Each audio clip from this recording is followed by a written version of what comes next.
مرزا منگول رافضیوں کی وکالت کرتے ہوئے ان کو کور دیتے اپنے بابا جھالوی رافضی کے بد اقوال کو پیش کرتے ہوئے کہتا ہے، یعنی مراد یہ ہے کہ لعن دان نہ کریں، ہاں لعنت نہ بھیجیں، مانیں کہ سب کچھ کیا ہے. اور یہ ماننا اس لیے ضروری ہے کہ ہمارا مقدمہ ہی ختم ہو جائے گا. میرے بھائی پوری رافضیت اسی کے اوپر تو کھڑی ہوئی ہے. وہ مولانا اسحاق صاحب نے صحیح کہا تھا کہ اگر انہوں نے ان تین بندوں کی غلطیاں مان لی ہوتی نا، حضرت معاویہ رضی اللہ تعالیٰ عنہ، حضرت مغیرہ ابن شعبہ رضی اللہ تعالیٰ عنہ، حضرت عمر بن عاص رضی اللہ تعالیٰ عنہ، تو ابو بکر اور عمر کی داڑیاں نہ کھینچی جاتی.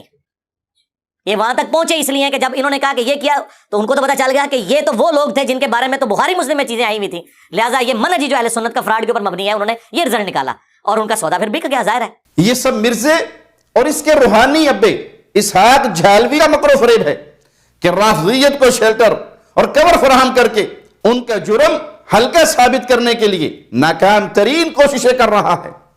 اس کا بابا جھالوی وہ تو خود سیدنا عثمان رضی اللہ عنہ وارضاہ کی شان میں بغض بھرے مکروہ انداز اور گھٹیا اسلوب میں بیان بیانی کرتے کرتے ہلاک ہو گیا. یہ کیا اس کے خرافات سنا کر لوگوں کو بیوقوف بنا رہا ہے. رافضیت کا دفاع تو ان کا مشن ہے، کیونکہ یہ اس بیکار سودے کے خریدار بنے بلکہ بیوپار بن گئے، ہول سیل کے حساب سے یہ سودا فروخت کرنے لگے. لیکن یاد رکھیں کہ یہ سراسر خسارے کا سودا اور آخرت کی تباہی کا سودا ہے. بخاری و مسلم سے ہی امیر معاویہ، عمر بن عاص، سیدنا مغیرہ رضوان اللہ علیہ مجمعین کے جنتی ہونے کا ثبوت ملتا ہے.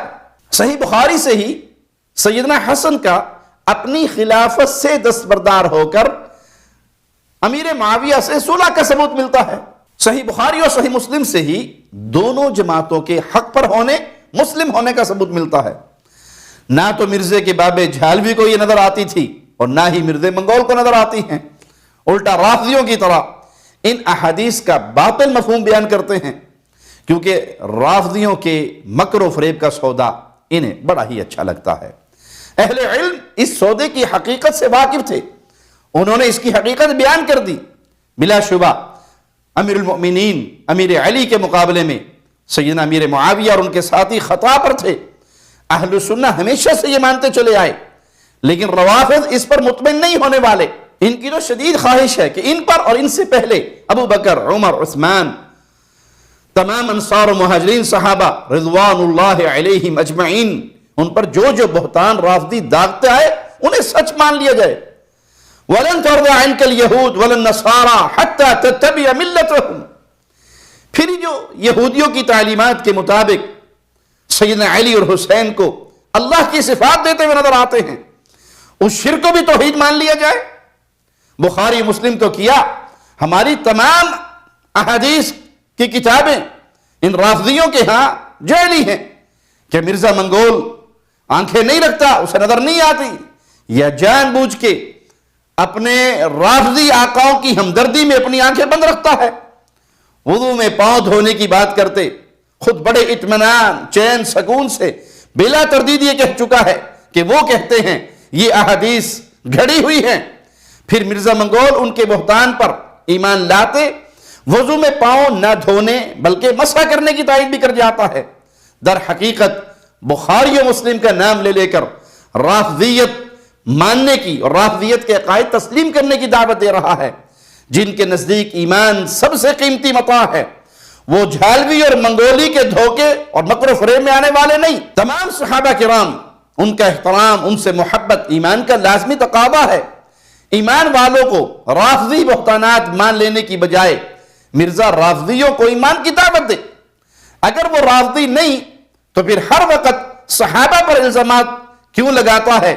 دشمنان صحابہ کو نصیحت پر اس کا زور صرف ہونا چاہیے. آپ دیکھ لیں ان 10-12 سالوں میں اس کا موضوع اکثر روافض اور دشمنان صحابہ کی تردید ہوتی ہے یا صحابہ اور ان کے دفاع کرنے والوں کی تردید. بس گنتی کے چند بیانات نہج البلاغہ وغیرہ سے کیے، انہی کو ڈھال بنا کر کہتا پھرتا ہے میں نے رافضیوں کا رد کیا، اور اس کے مقلد وہی کلپس دکھاتے پھرتے ہیں. اپنی پلاننگ حالات سازگار کرنے کا اعتراف تو پہلے ہی کر چکا ہے، پھر رافضیوں کے عقیدہ تحریف قرآن کا بھی بھرپور دفاع کرتا ہے.